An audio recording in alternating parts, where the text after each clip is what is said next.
किचनच्या अवतारापेक्षा तरी माझाच अवतार जास्त खराब झालाय, त्यामुळे वरपासून खालपर्यंत आज सगळं काही किचन आधी व्यवस्थित धुवून घेतलं आणि त्यानंतर म्हटलं आता स्वतःकडे बघूयात.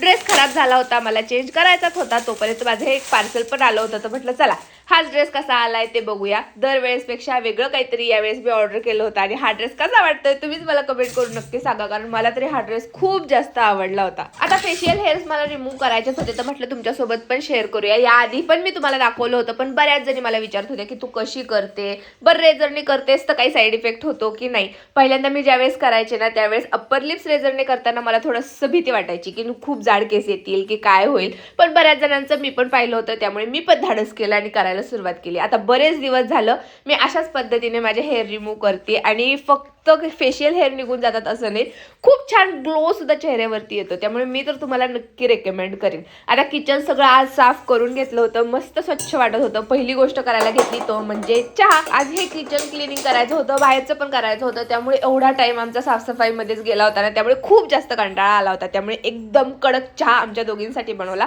आणि आम्ही तो एन्जॉय केला. चला भेटू नेक्स्ट व्लॉगमध्ये, तोपर्यंत बाय.